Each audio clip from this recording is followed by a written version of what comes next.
Now, when Jalen Hurts became the quarterback of the Philadelphia Eagles, I booed the pick. I'm not going to lie. I thought that was one of the worst picks the Philadelphia Eagles ever made. I even came on and was like, dude, this is my Donovan McNabb pick. Because everyone remembers when Donovan McNabb was picked. I love Donovan McNabb. Donovan McNabb is one of my favorite players in Philadelphia Eagles history. Not that great of a guy, but he's one of my favorite players. When Donovan McNabb was drafted, people did not like it. People wanted Ricky Williams, which thank God we didn't get Ricky Williams. That would have been horrible. But the Philadelphia Eagles drafted Donovan McNabb, and a lot of people booed. Everyone remembers them in the, what do they call it, the Music City Hall or something like that. Or not the Music City Hall, but the Music Hall in New York City. They were booing him. That's where the draft used to be. And everybody remembers how Eagles fans didn't like that pick off the board. And obviously, Donovan McNabb became the most winningest quarterback in Philadelphia Eagles history, set a bunch of records, took us to countless playoff, NFC championship game, heartbreaking losses, Super Bowl, puking possibly, I don't know, and won us a lot of games. Okay, that's all that with lesser than average talent for most of his time in Philadelphia. So I booed Jalen Hurts when he got drafted, because I thought that was not a good selection to make. And the reason why it wasn't a good selection to make was because at the time I was like, well, we got Carson Wentz, and he's got a big contract, and it's going to start the next year. And he took us to the playoffs with lesser than average talent and had pretty good stats along with it. 27 touchdowns, 7 interceptions. First quarterback in Philadelphia Eagles history to throw for 4,000 yards in a regular season. That made me excited. And I was like, dude, we need to get guys around him or get guys that can help the team right now. I remember, what was it, Jeremy Chin, who was available. And the Eagles instead drafted a backup quarterback who I felt like would have been available in the third or fourth rounds to be a backup quarterback. That didn't make any sense to me. It didn't make any sense to anyone. And Howie Roseman, he went rogue and picked the dude without telling Carson Wentz. And, like, say what you want about Carson Wentz, I think almost anybody in that situation would get mad about it. And from what it seemed like, it ruined Carson Wentz's game. You can call him weak. Fine. You can call him weak. You can call him thin-minded, thin-skinned. You can't take competition. I get it. But I felt like the pick didn't warrant that stuff at the time. I'm just telling you how I felt. Like, I'm not a Carson Wentz stan anymore.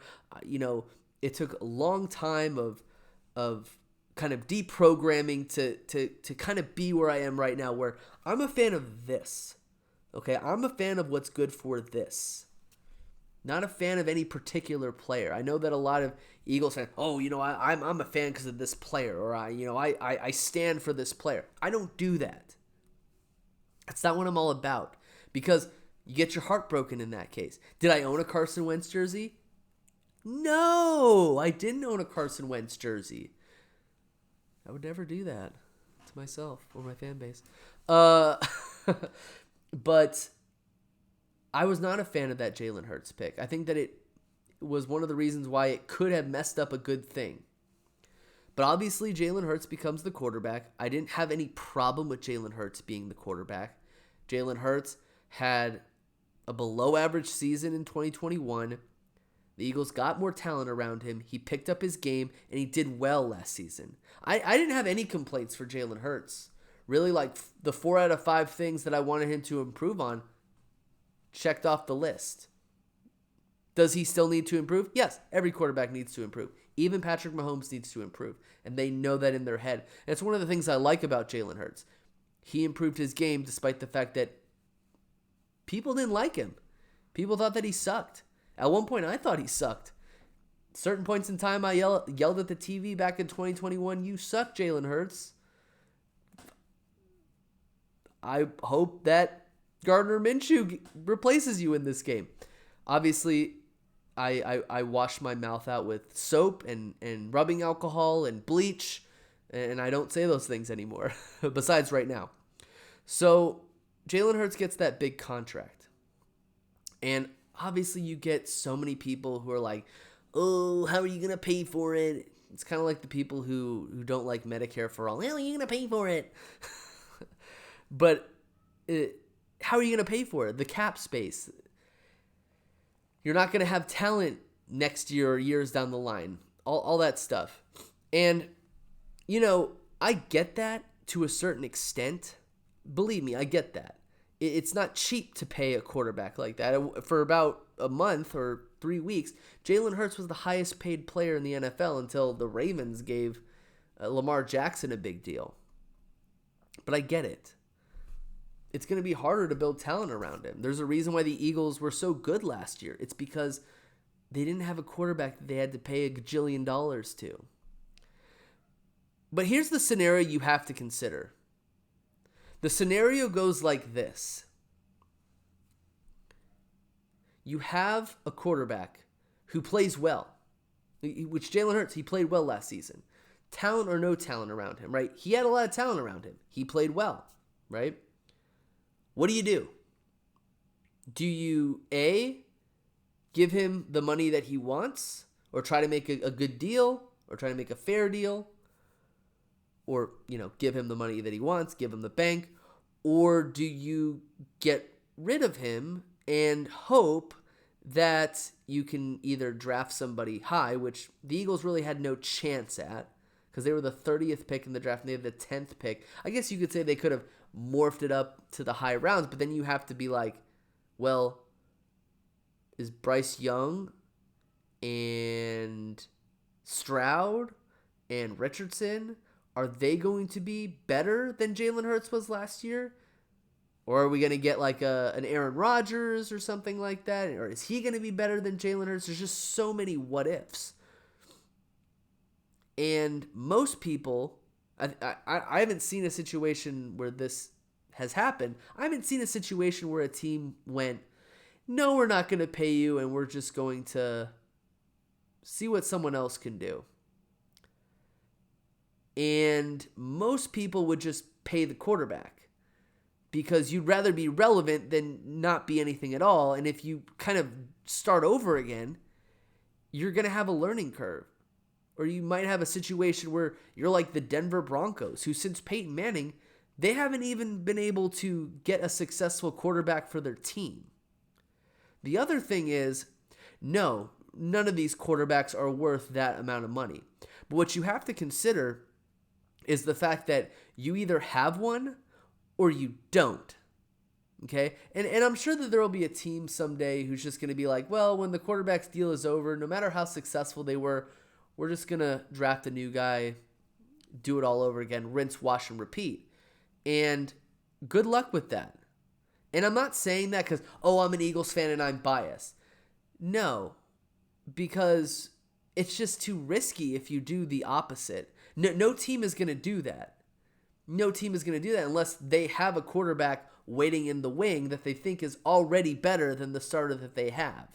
To which, in that sense, they're not going to pay. Kind of like an Alex Smith, Patrick Mahomes kind of thing. But that's just so rare. That doesn't even happen that much. These quarterbacks aren't worth this amount of money. It's just the market value. If you go to the airport and you want to buy a bag of Skittles, dude, that's going to be $5 for like the regular size bag. If you go to a gas station and you buy Skittles, it's going to be cheap because you can get Skittles anywhere. At a gas station, or at an airport, you can only get Skittles one spot. So that is my thought process behind it. Of course, there are always like trolls on the internet who are like, you overpaid, didn't deserve it. Of course he doesn't deserve it. But what else are you going to do? Are you going to say no? Are you going to say go kick rocks? Because I'm going to tell you something.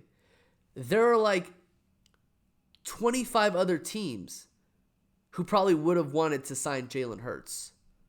Again, talent or no talent. I will admit, in all honesty, The Eagles were successful last year because they had a talented team. But understand, Jalen Hurts was part of that talent. We saw what happened when Jalen Hurts didn't play. We lost twice. And absolutely got embarrassed by the Saints. Absolutely got embarrassed by the Saints. It was one of the worst games that Gardner Minshew ever played. It was one of the worst games that our coaching staff ever coached. So, you have Jalen Hurts on your team. You win like 13, 14 games with what we had last season. When you didn't have him, you didn't win any games. So, I guess that kind of shows what his importance is for the team when he went back to Carson Wentz. When Carson Wentz didn't play and Nick Foles was playing, we won. So I guess you could say that that's Jalen Hurts' big claim to the team, kind of big bargaining chip. Hey, you could not have me, and you're probably gonna lose. So you're in a lose situation if we didn't have him. I'm not saying that Jalen Hurts is the best quarterback ever. What I am saying is that he deserves payment for what he helped to do. And if you think that that's too much, well then I'm going to tell you something. All these teams are going to be paying quarterbacks what they're not worth, but what the market value is.